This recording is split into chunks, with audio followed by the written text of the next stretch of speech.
Hello दोस्तों, welcome to ABC matric YouTube channel. दोस्तों मैं हूं पिंटू सिंह। तो दोस्तों आज आप लोग देख रहे हैं 2022 का सॉल्यूशन, ठीक है। 17/2/2022 का सेकेंड पाली वाला जो ठीक है मैथ का। और इसमें हम लोग सॉल्यूशन करने वाले दोस्तों 20 से 40 तक का, सॉरी 20 नहीं 21 से 40 तक का। 20 तक का तो हम लोग सॉल्यूशन कर चुके हैं। पहला वीडियो में हमने आपको बताया था कि पार्ट 5 में आपको इसको हम लोग हल करेंगे। टोटल 5 पार्ट में आपको इसको हम हल करेंगे। पार्ट 1 आपका हो चुका है, पार्ट 2 ये है आपको, ठीक है। इसमें से आपको पार्ट 2 में आपको फिर से हम 20 से 40 तक हल करेंगे। फिर पार्ट 3 में 40 से 60 तक का, और पार्ट 4 में आपको जो है वह 60 से 80, और पार्ट 5 में आपको 80 से 100 तक का हल करेंगे। तो और ये भी हमने आपको बताया था कि इस वीडियो के बाद मतलब यह ये 2022 का जो चल रहा है सेकेंड पाली का, इसके बाद हम लोग कंस्ट्रक्शन शुरू करेंगे इस चैनल पे, ठीक है। कंस्ट्रक्शन आपको 10th का भी होगा और 9th का भी होगा, लेकिन सबसे पहले आपको हम 10th का करवाएंगे क्योंकि 10th का एग्ज़ाम नज़दीक है, ताकि बच्चे इसको सही ढंग से कर पाए और 10th का एग्ज़ाम में जाकर के भरपूर आनंद ले सके। लेकिन 9th का भी हम लोग 10th का करने के बाद करेंगे। और कंस्ट्रक्शन करने के जस्ट बाद, क्योंकि बहुत समय अभी बचा हुआ है एग्ज़ाम का, तो उसमें हम लोग 2022 के बाद जो बच गया है 2021 से 2011 तक का हम लोग प्रीवियस ईयर जितना भी आपको प्रश्न होगा, ठीक है, सारे प्रश्न का हल हम लोग इसी चैनल पे करेंगे, ठीक है। तो अगर हमारे चैनल पे आप नए हैं तो चैनल को सब्सक्राइब जरूर कर लीजिएगा दोस्तों, और नोटिफिकेशन का भी आइकन दबा दीजिएगा ताकि आपको जो है नोटिफिकेशन समय समय से मिलता रहे, ठीक है। तो चलिए हम लोग बगैर ज़्यादा समय बिताए हुए शुरू करते हैं सवाल को, ठीक है। तो चलिए 20 नंबर प्रश्न पे चलते हैं। 21 नंबर पे चलिए, 21 नंबर पे हम लोग आ चुके हैं। अब इसको हम लोग हल करने के लिए शुरू करते हैं। कहा गया है युगपत रैखिक समीकरणों के निकाय a1x b1y और प्लस मतलब बराबर c1 तथा a2x plus b2y plus c2 के अनगिनत हल प्राप्त होंगे। अनगिनत हल का मतलब है कि अनगिनत हल कब प्राप्त होगा, जब एक ही रेखा पर दूसरा रेखा होगा, यानी संपाती होगा, ठीक है। संपाती कब होता है, जब तीनों के तीनों बराबर हो, अर्थात a1/a2 बराबर b1/b2 बराबर c1/c2 हो। तीनों के तीनों आपको बराबर होगा तब जा कर के। तो इसमें कौन सा आपको बराबर नज़र आ रहा है, तो देखिए ए में आपको तीनों बराबर नहीं है, यहाँ पे कट कर दिया तो ये नहीं होगा। बी में आपको शुरू में ही कट कर दिया तो भी नहीं होगा। सी में आपको दोनों जगह कट कर दिया इसलिए नहीं होगा। ऑप्शन डी में आपको नहीं अभी दिख रहा है, लेकिन डी ही होगा क्योंकि तीनों जगह बराबर हमको देखते हैं। देखिए डी में आपको तीनों जगह बराबर दिख रहा है, इसलिए यही इसका सही उत्तर हो जाएगा, डी। आगे बढ़ते हैं प्रश्न संख्या 22 में। 22 में क्या कहा जा रहा है, देखिए कहा गया है त्रिभुज ए बी सी में भुजा ए बी एवं ए सी पर क्रमशः डी और ई बिंदु हैं और डी ई समानांतर है बी सी के। आपको ये देख लीजिए थेल्स प्रमेय का उपयोग लगता है कि करना पड़ेगा। यहाँ पे ए बी सी है, ठीक है, और डी और ई इस प्रकार है कि बी सी जो है वह समानांतर है डी ई के। अब ए डी बराबर कितना दिया है, 4 दिया है, और बी डी बराबर दिया है x-4। बी डी का मान यह x-4 है, ठीक है।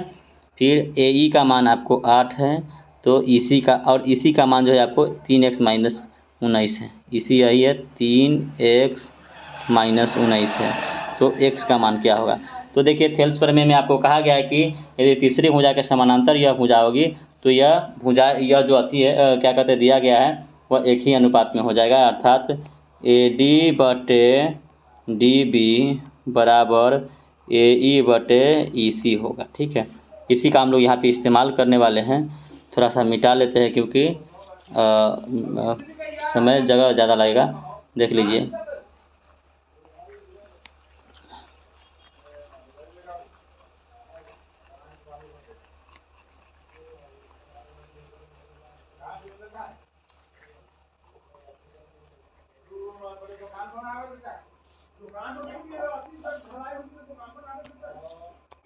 चलिए ए डी का मान आपको यहाँ पे दिया गया है, कितना दिया गया है, 4 है, तो 4 हो जाएगा, बटे डी बी का मान आपको कितना दिया है x-4, तो x-4 हो जाएगा, बराबर ए ई का मान आपको 8 है और इसी का मान आपको 3x-19 है, ठीक है। क्रॉस मल्टीप्लिकेशन करेंगे, फिर इसको 4 से यह कट जाएगा 8 दोबारा में, क्रॉस मल्टीप्लिकेशन भी करेंगे तो पर भी कट जाएगा, ठीक है। तो बात बराबर है, या 4 को बटा में करेंगे तो कट जाएगा इधर। अब इससे इसमें गुना होगा तो क्या हो जाएगा, 3 1 यहाँ पे 1 हो गया, तो 1 से 3x में गुना होगा तो कितना हो जाएगा 3x माइनस 19 हो जाएगा, बराबर 1 से 2 में गुना होगा तो 2x और 4 दूना माइनस में 8 हो जाएगा। ठीक है, 3x x वाले को एक साइड कर लेते हैं, 2x प्लस में उधर इधर आएगा तो माइनस में 2x हो जाएगा, बराबर 9 इधर प्लस में है, उधर 19 इधर माइनस में है, बराबर को उस साइड ट्रांसफर करेंगे तो प्लस में 19 हो जाएगा और माइनस में 8 तो है ही। प्लस को हम लोग यहाँ पर से इरेज कर देते हैं क्योंकि प्लस का कोई वैल्यू है नहीं इधर। ठीक है, अब आगे आते हैं। तो यहाँ 2x 3x में से 2x घटेगा तो x बच जाएगा, बराबर 19 में से 8 घट जाएगा तो कितना हो जाएगा 11। तो 11 इसका ऑप्शन सी में नज़र आ रहा है, 11 इसका आंसर हो जाएगा। ठीक है, आगे बढ़ते हैं। 23 नंबर प्रश्न में क्या कहा जा रहा है, दो समरूप त्रिभुजों ए बी सी और पी क्यू आर का क्षेत्रफल क्रमशः 81 और 49 सेंटीमीटर है। ठीक है, सेंटीमीटर स्क्वायर है। यदि त्रिभुज ए बी सी की ऊंचाई इतना है तो पी क्यू आर की ऊंचाई क्या है। तो आपको बताया गया है कि किसी भी त्रिभुज का क्षेत्रफल का अनुपात उसके भुजाओं के वर्गों के अनुपात के बराबर होता है। ठीक है, तो हम लोग इससे यहाँ पे हल कर लेंगे। मान लेते हैं कि ए बी सी की ऊँचाई आपको यह दिया गया है, तो इसकी ऊँचाई मान लेते हैं h है, पी क्यू आर की ऊँचाई। तो यहाँ पे क्या हो जाएगा, क्षेत्रफलों का अनुपात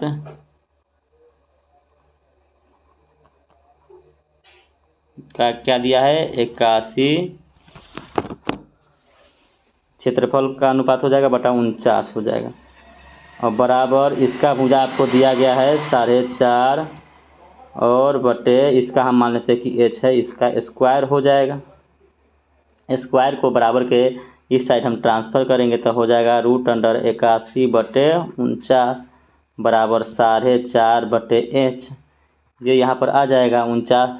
अब चलिए इसको हम लिख लेंगे 4.5 बटे h बराबर 81 का वर्गमूल आपको 9 हो जाएगा, 49 का वर्गमूल आपको 7 हो जाएगा। क्रॉस मल्टीप्लिकेशन करेंगे तो आपको यह 4.5 चला जाएगा नीचे। ठीक है, और सॉरी हम क्रॉस मल्टीप्लिकेशन कर लेते हैं। 4.5 से तो 9 कट जाएगा आपको 2 बार में सीधा। ठीक है, तो 2h आपको हो जाएगा, 2h बराबर आपको 7 हो गया और h बराबर आपको 7 बटे 2 मतलब 3.5 इसका आंसर हो जाएगा।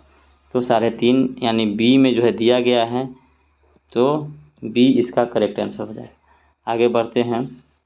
24 नंबर में कहा गया है, एक समचतुर्भुज के विकर्ण 6 है और 8 सेंटीमीटर है। दो विकर्ण आपको दिया गया है, इसकी प्रत्येक भुजा निम्नलिखित में से किसके बराबर होगी। ठीक है, आइए इसको हम लोग हल करते हैं।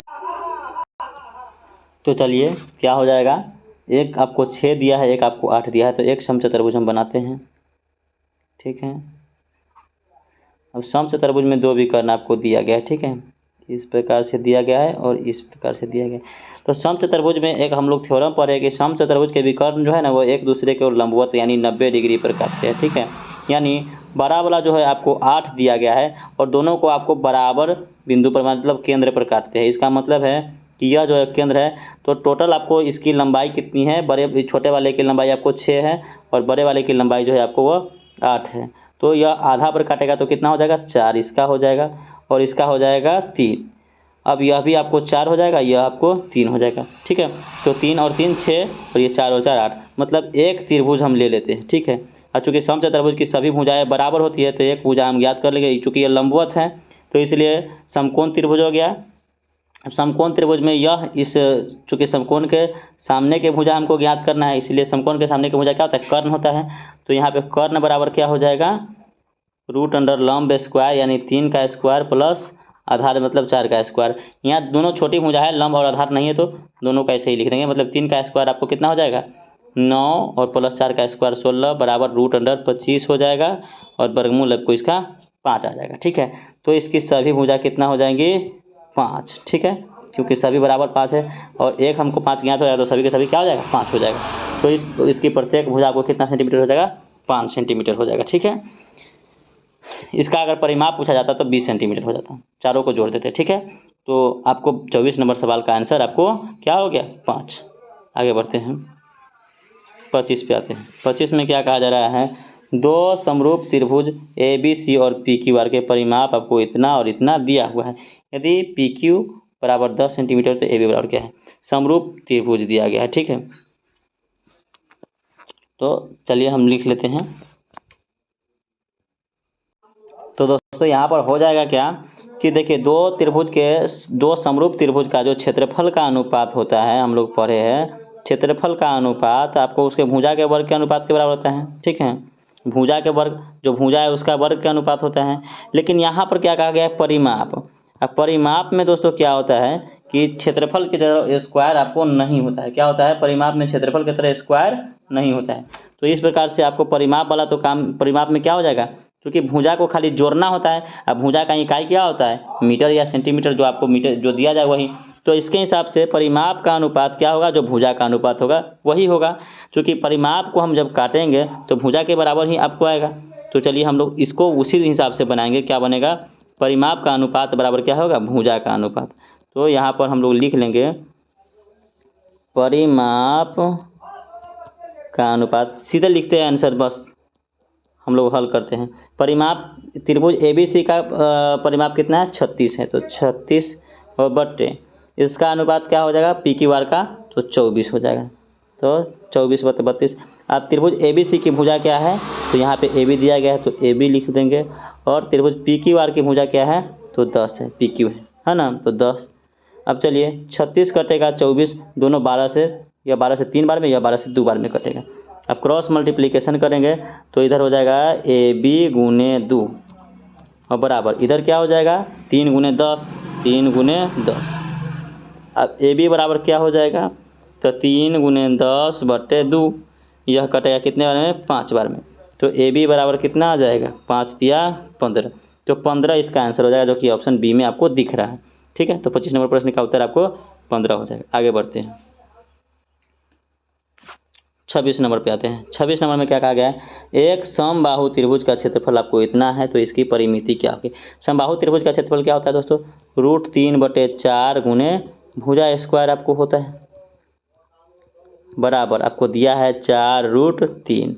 तो अब इसको हम बराबर के हिसाब से उस साइड ट्रांसफर करेंगे, तो इधर बच जाएगा भुजा स्क्वायर बराबर 4√3। ये 4 इधर बट्टा में बराबर के साथ आ जाएगा तो गुना में चला जाएगा, और √3 इधर गुना में है तो नीचे चला जाएगा तो बट्टा में। तो √3 से √3 आपको कट जाएगा। अब बच गया भुजा स्क्वायर, तो भुजा बराबर क्या हो जाएगा दोस्तों, √4 गुने 4, 2 4 बचा हुआ है, और 2 4 के बदले √1 4 बाहर आपको आ जाएगा। ठीक है, अब परिमाप क्या होता है, समबाहु त्रिभुज है तो तीनों भुजा बराबर है, मतलब तीनों को आपको जोड़ देना है। तो 4 + 4 + 4 यानी 12 लिख दीजिए, या 4 गुने 3 सीधे लिखिएगा तो पर भी आपको 12 आएगा। तो इसका आंसर आपको 12 हो जाएगा, ऑप्शन बी करेक्ट आंसर। आगे बढ़ते हैं 27 नंबर पे। 27 में क्या कहा गया है, देखिए 12 सेंटीमीटर त्रिज्या वाले अर्धवृत्त की कुल परिमिति क्या होगी। 12 सेंटीमीटर त्रिज्या वाले अर्धवृत्त है। अब अर्धवृत्त में परिमिति ज्ञात करना। देखिए अर्धवृत्त इस आकार का होगा, तो हम लोग पूरा जब रहता है तो 2πr लिखते हैं, 2πr। लेकिन हमको आधा यहाँ से है, ठीक है, तो आधा का क्या हो जाएगा, πr/2, 2πr/2। यह तो कटेगा तो πr आ जाएगा, लेकिन यह ज्ञात होगा इसका सिर्फ यहाँ से यहाँ तक का, और इधर भी आपको बचा हुआ है, और इधर क्या बचा हुआ है, व्यास, यानी 2 गुने त्रिज्या बचा हुआ है। एक त्रिज्या यहाँ तक, एक त्रिज्या यहाँ तक, यानी इसमें 2 गो त्रिज्या आपको जुट जाएगा। तो πr, दोनों में r है तो r को आपको πr लिखा गया यहाँ से, दोनों में आपको r यहाँ पे है और r यहाँ पे, दोनों में r कॉमन हो जाएगा, तो इसमें क्या हो जाएगा π+2। ठीक है, किस प्रकार से π+2। अब r के जगह पर हम लिख देंगे 12, तो 12 × π+2 इसका आंसर हो जाएगा। 12 × π+2 आपको बी ऑप्शन में दिख रहा है, तो आंसर आपको बी हो जाएगा। ठीक है, आगे बढ़ते हैं 28 नंबर में। 28 में क्या कहा गया, देखिए लिखा गया एक वृत्ताकार वलय की बाहरी एवं भीतरी त्रिज्या क्रमशः r एवं r है, तो बाहर वलय का क्षेत्रफल क्या होगा। ठीक है, एक वृत्ताकार वलय है, उसकी बाहरी त्रिज्या r है और भीतरी त्रिज्या छोटका r है, तो क्षेत्रफल तो वही होगा πr²। अब यहाँ पर वलय का क्षेत्रफल पूछा जाए तो घट जाएगा अंदर वाले त्रिज्या का क्षेत्रफल। ठीक है, तो πr², दोनों में से पाई को हम कॉमन कर लेंगे तो r² - r² बच जाएगा, यानी ऑप्शन सी करेक्ट आंसर हो जाएगा। ठीक है, आगे बढ़ते हैं। लिखा है किसी वृत्त के केंद्र से 8 सेंटीमीटर लंबी जीवा न्यूनतम 3 सेंटीमीटर जीवा की न्यूनतम दूरी 3 सेंटीमीटर है तो वृत्त का व्यास क्या होगा। एक वृत्त है, ठीक है, केंद्र से 8 सेंटीमीटर लंबी जीवा, एक वृत्त के केंद्र से 8 सेंटीमीटर लंबी जीवा की न्यूनतम दूरी, केंद्र से यह एक जीवा है 8 सेंटीमीटर का, इसकी न्यूनतम दूरी कितना है 3 सेंटीमीटर है।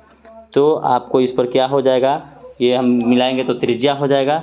अब यह 3 है और ये बीच में केंद्र से न्यूनतम दूरी अर्थात बीच में हुआ, यानी आधा हुआ तो 4 हो गया, और 3 और 4 से यह जो है 90 डिग्री बन गया। न्यूनतम दूरी जो है वो लंबवत दूरी बनता है, तो यह 90 डिग्री बन गया। इस हिसाब से यह कर्ण हो गया इसका, और कर्ण 3 और 4 से क्या बनता है 5 बनता है, तो इसका आंसर आपको 5 हो जाएगा पी। 30 नंबर पे आते हैं। कहा गया है 2 वृत्त के क्षेत्रफलों का अनुपात इतना है तो उसकी परिधियों का अनुपात क्या होगा। परिधि का अनुपात और भुजा का अनुपात सेम होता है दोस्तों, तो भुजा का अनुपात जो होगा वही परिधि का अनुपात भी होगा। क्षेत्रफल का अनुपात, अब भुजा का अनुपात क्या होगा, यानी त्रिज्या का अनुपात, तो इसका वर्गमूल यानी 3/2, 4 का वर्गमूल 3 होगा और 9 का वर्गमूल 3 होगा और 4 का वर्गमूल 2 होगा। इसका मतलब 3/2 यानी 3:2 होगा, ठीक है। अब इसका परिधि भी निकालेंगे तो 2πr निकालेंगे और 2πr इसका भी निकालेंगे, 2π से 2π कट जाएगा, r ही रहेगा, इसका मतलब 3:2 ही इसका आंसर होगा, ऑप्शन ए, ठीक है। आगे बढ़ते हैं 31 नंबर प्रश्न में। y अक्ष का समीकरण है, y अक्ष का समीकरण क्या होगा, चूँकि y का मान में y अक्ष का समीकरण जब निकालना होगा तो x बराबर क्या हो जाएगा 0, y अक्ष पर x बराबर 0 होगा और x अक्ष पर y बराबर 0 होगा, तो y अक्ष का समीकरण x बराबर 0 हो जाएगा। 2 घनों के आयतनों का अनुपात इतना है तो उनके कुल पृष्ठ क्षेत्रफलों का अनुपात क्या है, ठीक है। 2 घन का आयतन दिया गया है तो पृष्ठ क्षेत्रफल का अनुपात क्या होगा, देखिए। तो 1 का घनमूल, घन जब दिया जाए तो घनमूल निकालेंगे, वर्ग दिया जाए तो वर्ग निकालेंगे, तो 1 का घन क्या होगा 1 होगा, और 27 का घनमूल क्या होगा तो 3 होगा। अब 1 का फिर वर्ग क्या होगा तो 1 होगा, और 3 का वर्ग क्या होगा तो 9 होगा, यानी 1:9 इसका आंसर हो जाएगा। सीधे इसी प्रकार से आप ज्ञात कर सकते हैं। जब हमको आयतन दिया जाए तो घन निकालेंगे, और आयतन का अनुपात दिया रहे और भुजा निकालना हो तो घनमूल निकाल देंगे, ठीक है। क्षेत्रफल ज्ञात करना हो तो वर्ग कर देंगे, और क्षेत्रफल का अनुपात दिया रहे और भुजा ज्ञात करना हो तो सीधे वर्गमूल निकाल देंगे, ठीक है। तो यहाँ पर हम लोग क्या किए हैं कि घन का आयतन दिया हुआ है, आयतन का अनुपात, तो इसका हम भुजा निकालने के लिए क्या करेंगे घनमूल निकालेंगे, तो 1 का घनमूल आपको 1 आएगा और 27 का घनमूल 3 आया। अब चलिए क्षेत्रफल ज्ञात करना है तो 1 का वर्ग करेंगे तो 1 हो जाएगा, और 3 का वर्ग करेंगे तो 9, यानी 1:9 इसका आंसर हो जाएगा, ऑप्शन सी करेक्ट आंसर है। आगे बढ़ते हैं। एक गोला जिसकी त्रिज्या 2r है उसका आयतन क्या होगा। चलिए गोले का आयतन क्या होता है 4/3 πr³ होता है, तो 4/3 ही रहेगा, और पाई r के जगह पर क्या हो जाएगा 2r³, मतलब क्या हो जाएगा 8 चौका, अब चलिए 4/3 पाई, और 2 का क्यूब आपको 8 हो जाएगा, r³ का r³ रहेगा, तो 8 चौका 32 हो गया ना, तो 32 पाई r³ बटे आपको 3 होगा आंसर, ठीक है। ऑप्शन ए करेक्ट आंसर है, ठीक है। 34 पे चलते हैं। 34 में क्या कहा जा रहा है 6, 8, 9 x 13 का माध्य 10 है तो x का मान क्या होगा। यह सिंपल प्रश्न है। माध्य ज्ञात करने का सूत्र क्या होता है, सभी को जोड़ दीजिए, बटे कितना है 1 2 3 4 5, 5 है, बराबर आपको 10 दिया है। सबको जोड़ेंगे तो कितना हो जाएगा 8 और 6 14, 13 और 9 22, 22 को और 14 को कितना हो जाएगा 22 और 10 32 और 4 36, तो 36 प्लस x बराबर 5 से 10 में गुना हो जाएगा तो 50 हो जाएगा, तो x का मान क्या हो जाएगा 50 माइनस 36, इसका मतलब क्या हो गया 14, तो 14 इसका करेक्ट आंसर हो जाएगा, ऑप्शन बी करेक्ट आंसर, ठीक है। आगे बढ़ते हैं 35 नंबर पे आते हैं। 35 नंबर में क्या कहा जा रहा है 15 6 16 8 22 21 8 9 18 25 की माध्यिका क्या होगी।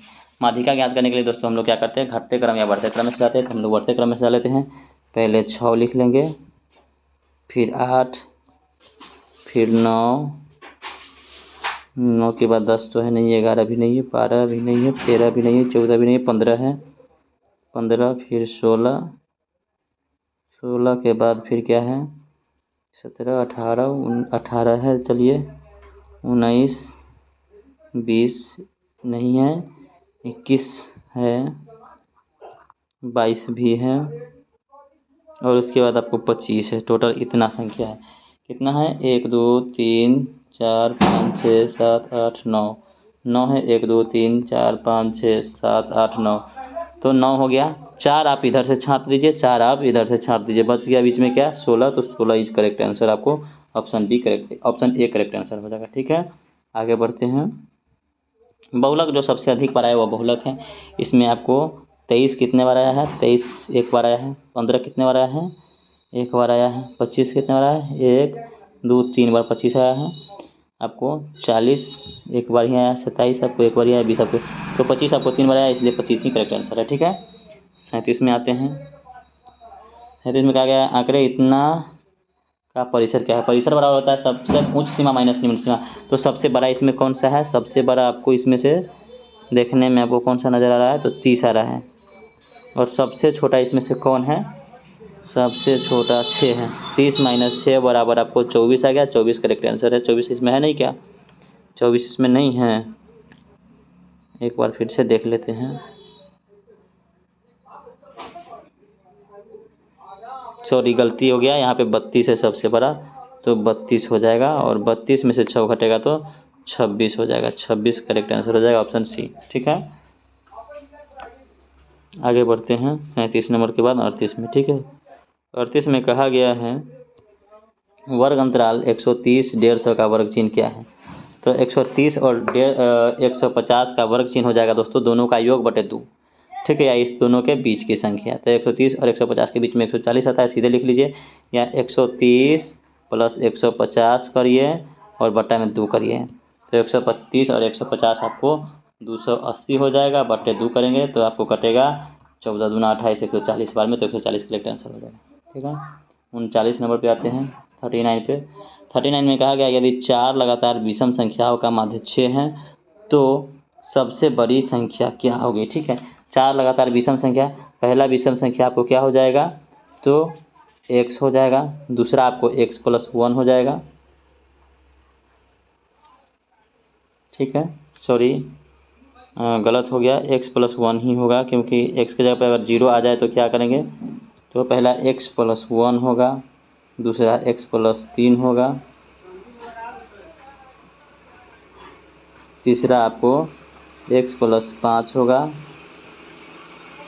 चौथा आपको x प्लस 7 होगा, बटे 4 बराबर 6 है, तो इसको जोड़ेंगे तो टोटल 4x हो जाएगा, चारों x को जोड़ेंगे तो, और प्लस सबको जोड़िए, 3 और 1 4 5 9 9 7 16, 4x प्लस 16 बराबर 6 चौके क्या हो जाएगा 24, तो 4x बराबर 24 में से 16 घटेगा तो कितना हो जाएगा, इधर 24 माइनस 16 चला जाएगा, बराबर आपको 8 हो जाएगा, तो x बराबर क्या हो जाएगा 8 बटे 2, मतलब सॉरी 4 है तो 4 मतलब 2 आपको आएगा आंसर x का मान। ठीक है, तो सबसे बड़ी संख्या क्या है, x प्लस 7 है, इसका मतलब 2 प्लस 7 इक्वल टू 9 इसका आंसर हो जाएगा। 2 में 7 जोड़ेंगे, सबसे बड़ा तो यही x प्लस 7 है और x का मान 2 है, तो सबसे बड़ा यह x प्लस 7 मतलब 2 प्लस 7 बराबर 9 ऑप्शन हो जाएगा, करेक्ट आंसर बी हो जाएगा। ठीक है, आगे बढ़ते हैं 40 नंबर पे, निम्नलिखित में कौन केंद्रीय प्रवृत्ति की माप नहीं है। देखिए दोस्तों, इसमें आपको सीधा सीधा आंसर परिसर हो जाएगा, इसका कोई यह नहीं है, लेकिन ये बहुत बार पूछा गया प्रश्न है, इसलिए माध्य भी केंद्रीय प्रवृत्ति का है, माध्य का भी और बहुलक भी, ये तीनों एक साथ मिल करके इसका प्रश्न है, लेकिन परिसर का इसके साथ प्रश्न नहीं है, परिसर इसका करेक्ट आंसर है। दोस्तों, हमने बताया था कि आपको इस वीडियो में 40 तक ही हल करेंगे, और इस वीडियो में हम लोगों ने 40 तक सोल्यूशन कर लिया। अब अगले वीडियो में मिलेंगे बाकी 41 से लेकर के 60 तक का प्रश्न को। ठीक है, 41 से 60 तक का प्रश्न हम लोग अगले वीडियो में हल करेंगे। तब तक के लिए जय हिंद, बाय, गुड नाइट दोस्तों, मिलते हैं नेक्स्ट वीडियो में, तब तक के लिए जय हिंद।